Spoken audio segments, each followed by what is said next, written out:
आज कोणतंही वाटण न करता एक सिक्रेट मसाला वापरून ढाब्यावर मिळतो असा पदार्थ बनवूया. त्यासाठी गॅसवर कुकर गरम करायला ठेवला आहे. 3 ते 4 चमचे तेल घालायचं. तेल गरम झाले की अर्धा चमचा जिरे, एक दालचिनीचा तुकडा, 2 तमालपत्र घालायचे. एक अर्धा मिनिटं परतून घ्यायची. 2 मध्यम आकाराचे बारीक चिरलेले कांदे, एक मोठा चमचा आलं लसणाची पेस्ट घालायची. आलं लसणाचा कच्चेपणा जाईपर्यंत कांद्याला हलका सोनेरी रंग येईपर्यंत परतून घ्यायचे. एक मोठा टोमॅटो बारीक चिरून घेतलाय तो घालायचा. सोबतच चवीनुसार मीठ घालायचं. टोमॅटो मऊसूद होईपर्यंत परतून घ्यायचा.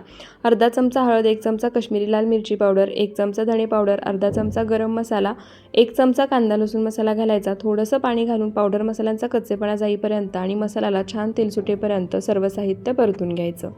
त्यानंतर इथे मी 1 वाटी अख्खा मसुरा 10 ते 15 मिनटं पाण्यामध्ये भिजवून घेतला आहे. तो मसुरा घालायचा. मसाल्यासोबत 2 ते 3 मिनटं परतून घ्यायचं. त्यानंतर यामध्ये सिक्रेट मसाला तो म्हणजे मॅगी मसाल्याचं पॅकेट जे 5 रुपयाला मिळतं ते पूर्ण घालायचं. मसाला घातल्यानंतर पुन्हा 1 मिनिटभर सर्व साहित्य परतून घ्यायचं. त्यानंतर 2 ते 2.5 ग्लास पाणी घालायचं. पाणी घातल्यानंतर सर्व साहित्य मिक्स करायचं. टोमॅटो भाजून घेताना मी थोडंसंच मीठ घातलं होतं, त्यामुळे आत्ता थोडं मीठ घातलं आहे. 1 मोठा चमचा तूप घालायचं. थोडीशी बारीक चिरलेली कोथिंबीर. कुकरला झाकण लावून मध्यम आचेवरती 5 शिट्ट्या करून घ्यायच्या. कुकर थंड झाला आहे आणि ती तुम्ही पाहू शकता मस्त चमचमीत ढाबा स्टाईल कोणतंही वाटण न करता अख्खा मसुरा बनवून तयार झाला आहे. गरमागरम चपातीसोबत, भातासोबत, रोटी फुलक्यासोबत सर्व करायचा.